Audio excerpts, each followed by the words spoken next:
Hello everyone, welcome to my channel. आज मैं आप लोग के साथ शेयर करने वाली हूँ तेगु कॉन्सर्ट। तो चलिए इस कहानी को शुरू करती हूँ। तियांग वो जनको से कहता है, अपने कमरे में ही रहना, रूम से बाहर मत आना। जनको ने कहा, लेकिन डैडी मुझे बाहर आना है, मुझे टीवी देखना है। तियांग ने कहा, बच्चे को टीवी नहीं देखना पड़ता है, तुम्हें रूम में रहना चाहिए।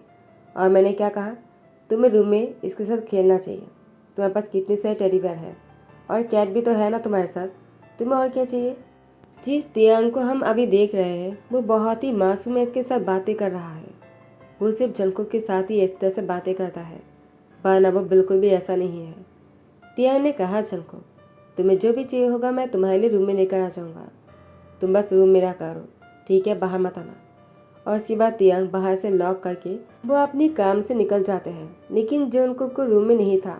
जनको ने दरवाजे पर नॉक करते रहा, कहा, डैडी मुझे बाहर आना है, तो मुझे लॉक क्यों किया है, मुझे बाहर आने दो। लेकिन बाहर से कोई गुजर रहे थे और जनको की दरवाज़ा खोल देता है। अब वो यहाँ से चले जाते हैं। जनको जब उसने देखा कि दरवाज़ा खुला हुआ है वो बाहर आ जाते हैं।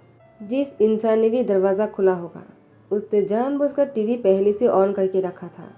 जनको टीवी की आवाज़ को ढूंढते हुए वो टीवी के सामने आकर खड़े हो जाता है और टीवी में बहुत ही रोमांटिक सीन चल रहे थे। जनको वो सबको सभी में बैठकर देख रहा था। जनको बहुत ही शाय हो रहे थे। जनको ने कहा, डैडी ने मुझसे झूठ बोला है, वो मेरी डैडी नहीं है, वो मेरे हस्बैंड है, मुझे उनको हस्बैंड कहना चाहिए। तियांग मुझे उनसे तियांग नहीं नहीं मुझे उससे तियांग कहना चाहिए, वो मेरा तियांग है और उसको मुझे किस करना होगा। उसके बाद बहुत कुछ करना है हमें, मैं उसको सबको सिखा दूंगा। मेरी डैडी ने मुझसे झूठ क्यों बोला। तियांग के घर वापस आते ही तियांग ने जब देखा कि जंकुक रूम में नहीं है, तियांग बहुत ही ज़्यादा गुस्से में आ जाता है और तियांग जंकुक को हर जगह पर ढूंढते हुए वो टीवी के सामने आ जाते हैं, क्योंकि वो समझ गया था जंकुक टीवी के सामने ही है। जंकुक की बातों की आवाज़ सुनाई दे रही थी।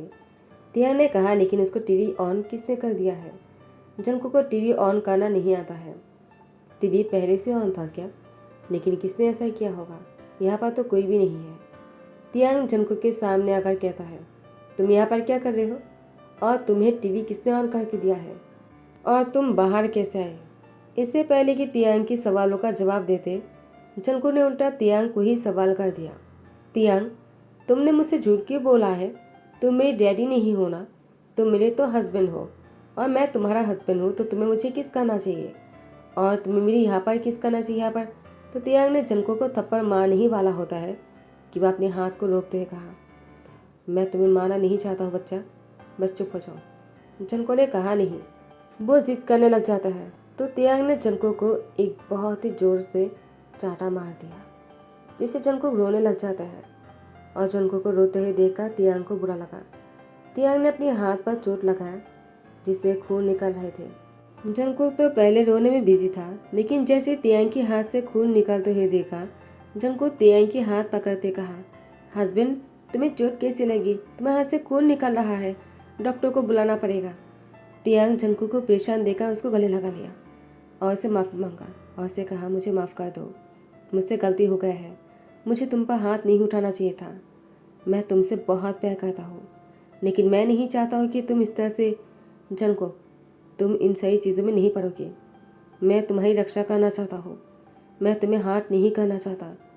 तुम्हें जिसने भी बहलाने की कोशिश किया ना, मैं उनमें से किसी को भी बचने नहीं दूंगा। जंको ने कहा, हस्बैंड। तियांग ने कहा, मैं तुम्हारी डैडी हूँ, डैडी कहो। जंको ने कहा, डैडी। तियांग जंको की लिप पर किस करते कहा, डैडी आप खुश हुए, डैडी को हमेशा खुश रखोगे ना, डैडी को परेशान तो नहीं करोगे। जंको ने कहा, लेकिन तुम मेरे हस्बैंड हो ना। तियांग जंको से कहता है, हस्बैंड होने का मतलब ये नहीं है कि हम दोनों को वो सब कुछ करना होगा जो तुमने अभी भी देखा है, पहले तुम ठीक हो जाओ। जंको ने कहा, मुझे क्या हुआ है। तियांग ने कहा, जंको शायद तुम नहीं जानते हो, मैं अभी तुम्हारे साथ वो सब कुछ नहीं कर सकता हूँ। और इसके बाद तियांग मन में कहता है, तुम एक हार्ट पेशेंट हो जंको, इन सही चीज़ों के लिए अभी तक तुम तैयार नहीं हो।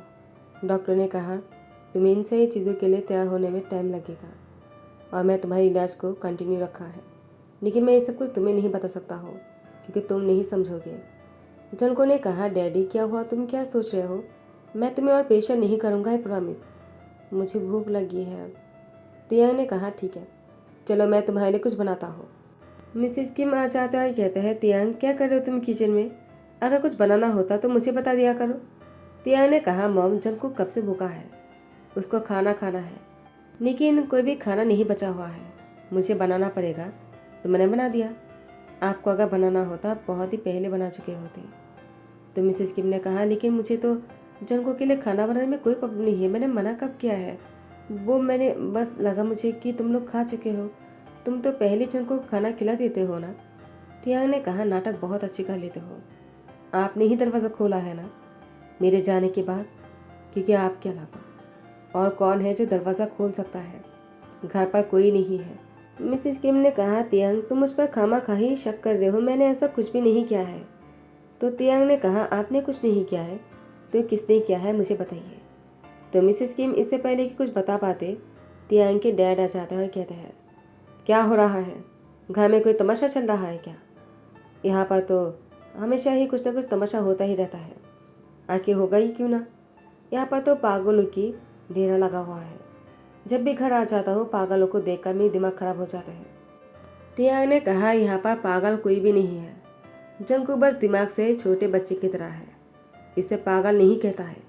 तो मिस्टर किम ने कहा इसी को ही पागल कहता है, अगर तुम्हें समझ में नहीं आता है ना तियांग तो मैं क्या करूँ, और वैसे भी तुम तुम्हारी मॉम को डांट कैसे रहे थे, वो तुम्हारी स्टेप मदर है, इसलिए ये बात नहीं कि तुम हमेशा उनके साथ बदतमीजी करो। तियांग ने कहा मैंने कोई बदतमीजी नहीं किया है, उन्होंने जो कुछ भी किया है मैंने वही बताया है। तो मिसेस किम ने कहा तियांग मेरा यकीन तो करो बेटा, मैंने ऐसा कुछ भी नहीं किया। तो मिस्टर किम ने कहा मिसेस किम तुम कमरे में जाओ, मैं अभी आ रहा हूँ। उसके बाद मिसेस किम के जाने के बाद मिस्टर किम ने कहा तियांग क्या फ़र्क पड़ता है अगर उसने दरवाज़ा खोला भी होगा तो। उसके बाद मिस्टर किम चले जाते हैं। तियांग ने कहा उनको कैसे पता, क्योंकि जब वो घर आए तब इस बारे में कोई बात नहीं हुआ, और तियांग ने इससे पहले मिसेस किम से यही पूछा है कि उन्होंने दरवाज़ा खोला है, और तब तक मिस्टर किम नहीं आए थे, उसके बाद आए। तो तियांग ने कहा इसका मतलब क्या उनकी वाइफ ने नहीं खोला, क्या उन्होंने खोला है, वरना उन्हें पता कैसे चल गया। और यहाँ पर जंगकुक वो तियांग की हाथ पकड़ते कहा मुझे खाना खिलाओ ना, मुझे भूख लगी है। तियांग जंगकुक को अपने हाथों से खाना खिलाने ही वाला होता है। तियांग के हाथ में दर्द होने लगता है क्योंकि तियांग के हाथ से बहुत खून निकल गया था और उसके हाथ पर चोट है, इसलिए बैंडेज किया हुआ नहीं था, तो उसके हाथ पर पानी लगने की वजह से और भी ज़्यादा तकलीफ हो रहा था और पेन हो रहे थे। जंगकुक ने जब देखा तियांग उसके हाथों से जंगकुक को खाना नहीं खिला पा रहा था और खुद भी नहीं खा पा रहे थे, तो जंगकुक ने तियांग को अपने हाथों से खाना खिलाना शुरू किया। और ये सब कुछ देखकर तियांग की आंखों पर आंसू आ जाता है। एक जंगकुक की है जो लिटिल वन होने के बाद भी वो तियांग की बहुत ही ध्यान रखता है, और ये इस बात पर तियांग जंगकुक की फोrehead पे किस करते कहा बच्चा तुम पेट भर के खाना खा लो, मैं खा लूँगा। जंगकुक ने कहा नहीं डैडी, मुझे पहले तुम्हें खाना खिलाना है, तुम्हें हाथ पर चोट लगी है ना। जंगकुक ने तियांग को बहुत प्यार से और चाव से खाना खिलाया। धीरे धीरे जंगकुक में सुधार आने लग गया था, वो पहले से बहुत ही समझदार बन गया है, लेकिन उसके हार्ट पेशेंट होने की वजह से डॉक्टर ने कहा तियांग तुम उसके साथ फिजिकल तो हो सकते हो लेकिन बेबी को जन्म नहीं दे सकता है जंगकुक, उसकी बॉडी अभी भी बहुत वीक है, वो पहले से हार्ट पेशेंट है, इसलिए तुम्हें और भी ध्यान रखना पड़ेगा, ऐसा कुछ मत करना जिससे कि जंगकुक को तकलीफ हो। तियांग ने कहा मैं पूरा ध्यान रखूँगा। और आज जंगकुक वो तियांग के साथ खेल रहे थे और उसके साथ बहुत ही ज़्यादा मस्ती कर रहे थे। मस्ती करने के टाइम पर अनजाने में ही जंगकुक के हाथ तियांग की प्राइवेट पार्ट पर टच हो जाते हैं, जिससे कि तियांग बहुत ही हॉट फील करने लगते हैं।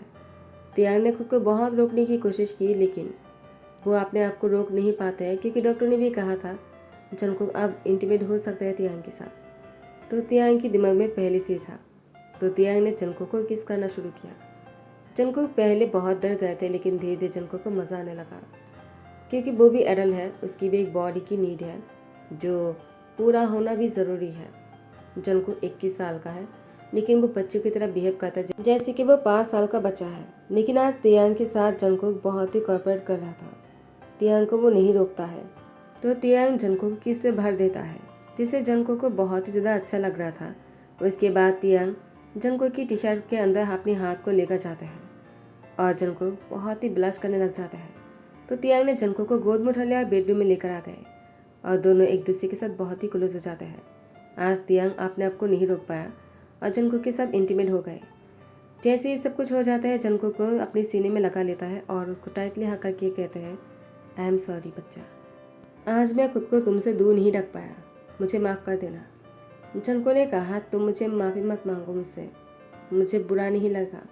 वैसे भी तुम मेरे हस्बैंड हो ना, तो तुम्हें सब कुछ कर सकते हो। मैंने देखा था और मुझे लगा कि तुम मुझसे नाराज़ हो, इसलिए ऐसा नहीं करते हो। आज मुझे पता चला तुम भी मुझसे प्यार करते हो। तियांग ने कहा, जंगकुक तुम्हें किसने कह दिया? मैं इतने दिनों से तुमसे दूर था, इसका मतलब मैं तुमसे प्यार नहीं करता था? मैं तुमसे बहुत प्यार करता हूँ। I really love you. Jungkook ने कहा, हस्बैंड। तियांग ने कहा, जंगकुक दोबारा कहो। तियांग की बात सुनकर जंगकुक ने कहा, हस्बैंड। तो तियांग ने उसकी लिप पर किस किया और इसके बाद तियांग जंगकुक की सर पर सहलाते कहा, आर यू ओके? जंगकुक ने बहुत ही प्यारी सी स्माइल देते हुए कहा, मुझे कुछ नहीं हुआ है, मैं ठीक हूँ, मैं बहुत ही स्ट्रांग हूँ ना। तियांग जंगकुक को अपनी बाहों में लेकर सो जाता है। ऐसे ही कुछ दिन बीत जाता है और अचानक एक दिन जंगकुक बहुत ही वॉमिटिंग कर रहा था। तियांग जंगकुक को वॉमिटिंग करते हुए देखकर डर जाता है। तियांग ने तुरंत डॉक्टर को बुला लिया। डॉक्टर आकर जंगकुक को चेक कर रहा था और यहाँ पर तियांग की सांसें रुक गया था। तियांग को बाहर इंतजार करने के लिए कहा, लेकिन तियांग से तो इंतजार नहीं हो रहा था। डॉक्टर के बाहर आते ही तियांग ने डॉक्टर की कॉलर पकड़ते कहा, क्या जंगकुक ठीक है? क्या वो प्रेग्नेंट है? डॉक्टर ने कहा, तियांग परेशान मत हो, कुछ नहीं हुआ है, जंगकुक बिल्कुल ठीक है, बस ज़्यादा खाना खा लिया होगा शायद, इसलिए उल्टी हो रहा है। फूड पॉइजनिंग है, मैंने इंजेक्शन लगा दिया है, ठीक हो जाएगा, रिलैक्स, वह प्रेग्नेंट नहीं है। और मैं तुमसे और एक बात कहना चाहता हूँ, जंगकुक तो बहुत ही स्ट्रांग निकला यार। ये सब कुछ होने के बाद भी जंगकुक की बॉडी पर कोई फर्क नहीं पड़ा। वो अभी भी बहुत ही स्ट्रांग है। वो चाहे तो बच्चे को भी जन्म दे सकता है, 90% चांस है। तियांग ने कहा, फिर भी मैं नहीं चाहता हूँ कि वो बच्चे को जन्म दे। मुझे बच्चा नहीं चाहिए। मेरे लिए मेरी जंगकुक की काफ़ी है। मैं उससे बहुत प्यार करता हूँ, मैं उसे खोना नहीं चाहता हूँ। मुझे बच्चे के लिए मेरी जंगकुक को नहीं खोना है। तो डॉक्टर ने कहा, तियांग रिलैक्स हो जाओ, मैंने कहा ना, वो बच्चे को जन्म दे सकता है, वो बहुत समझदार है। उसने मुझसे क्या पूछा, क्या तुम जानते हो? उसने ये कहा कि क्या वो प्रेग्नेंट है या नहीं। मैंने जब उससे कहा कि वो ऐसी बीमार है, वो प्रेग्नेंट नहीं है, तो जंगकुक बहुत ही उदास हो गए। तो मुझे जंगकुक को देखकर बहुत बुरा लगा। तियांग, मैं सच कह रहा हूँ, तियांग ने कहा, जंगकुक वो मूवी देखकर ये सब कुछ कर रहा है, लेकिन मैं कोई रिस्क नहीं लेना चाहता हूँ। अगर 99% भी चांस होगा ना, तब भी नहीं। डॉक्टर ने कहा, तुम मुझसे बहुत प्यार करते हो ना? तियांग कहता है, खुद से भी ज़्यादा। और मेरे जंगकुक के साथ अगर किसी ने गलत करने की कोशिश करेगा ना, मैं उसकी जान ले लूँगा। अगर उसके खाने में किसी ने जहर दे दिया ना, मैं उसकी जान लेने में एक सेकंड भी नहीं सोचूंगा, चाहे वो मेरे सामने कोई भी हो। तो मिस्टर किम ने कहा, तुम मुझे ये सब कुछ क्यों सुना रहे हो? क्या तुम कहना चाहते हो कि मैं जंगकुक को मारना चाहता हूँ? हाँ, मुझे वो पसंद नहीं है, लेकिन इतना भी बुरा इंसान नहीं हो कि मैं उसे मार डालूँ। हाँ, उस दिन मैंने ही दरवाज़ा खोला था, तुम्हारी मॉम ने नहीं खोला था। तुम उसको पसंद नहीं करते हो, तो जब तुमने उसको ब्लेम करना शुरू किया तो मुझे लगा क्यों ना मैं उस पर ही सब कुछ डाल दूँ। तो मिसिस किम ने कहा, तुमने बस मुझे इस्तेमाल करने के लिए मुझसे शादी किया है ना, तुम मुझसे कोई प्यार व्यार नहीं करते हो। मैं तियांग से इतना प्यार करता हूँ, उसे अपनी बेटी की तरह मानता हूँ। तियांग ने मुझे कभी नहीं अपनाया, क्योंकि तियांग को लगता है मैं उसकी मॉम की जगह लिया है और तुमने उससे अलग कर दिया। लेकिन तुम तो हो ही सेल्फिश। तुमने तियांग से भी अपना रिश्ता अच्छा नहीं कर पाए, ना ही मेरे साथ, ना ही तियांग की मॉम के साथ कर पाए थे। तुम बस अपने बारे में सोचते हो, तुम एक नंबर की सेल्फिश हो। तियांग को देखो, वह अपनी पार्टनर से कितना प्यार करता है, उसके लिए कुछ भी सेक्रीफाइस कर सकता है, और तुमने क्या किया आज तक? मुझे तुमसे डिवोर्स चाहिए। तो मिसिस किम को इतने दिनों से गलत सोच रहे थे तियांग। तियांग ने कहा, क्या चल रहा है? तो आपने उनसे प्यार नहीं किया, बस इस्तेमाल किया। आप जैसे लोग के साथ तो ऐसे ही होना चाहिए। आपको तो डिवोर्स दे देना ही अच्छा होगा। तियांग की स्टेप मदर ने कहा, तियांग तुम्हारे डैड के साथ डिवोर्स हो जाने के बाद भी क्या मैं तुम्हारी और जंगकुक की ध्यान रख सकता हूँ? मुझे जंगकुक की ध्यान रखना बहुत पसंद है। काश मेरे भी ऐसे ही सन होते। मुझे जंगकुक बहुत पसंद है। जंगकुक तो बस तुम्हारे डैड को पसंद नहीं था, हमेशा से ही। ये बात मुझे पहले से पता था। तियांग ने कहा, आप उसकी ध्यान रखना चाहते हो क्या सच में? क्या आप जंगकुक को हेट नहीं करते हो? तो मिसिस किम ने कहा, मैं उसको हेट क्यों करूँगा? वैसे भी मेरा एक सन था जो बचपन में खो गया था। अगर वो जिंदा होते ना, वो अभी जंगकुक जैसे ही होता। तो तियांग ने उसकी स्टेप मदर को जंगकुक का उसके साथ ही घर पर रख लिया और वो लोग साथ में बहुत ही खुश थे। ऐसे ही कुछ साल बीत जाते हैं और एक दिन जंगकुक को वॉमिटिंग करते हुए देखा। तियांग को लगा शायद खाने की वजह से है, लेकिन इस बार जंगकुक खाने की वजह से वॉमिटिंग नहीं कर रहा था, वो प्रेग्नेंट है। और जंगकुक तियांग को हक करते कहा, हस्बैंड तुम डैड बनने वाले हो। जंगकुक को इस तरह से कहते हुए देखकर तियांग की आंखों पर आंसू आ जाता है, वो भी बहुत ही ज़्यादा खुश हो जाते हैं। इसी खुशी के साथ ही दी एंड कहता हूँ। आई होप कि आप लोग को पसंद आया हो। अगर पसंद आया तो लाइक कमेंट शेयर कर देना, सब्सक्राइब कर देना। Thank you so much, bye, take care.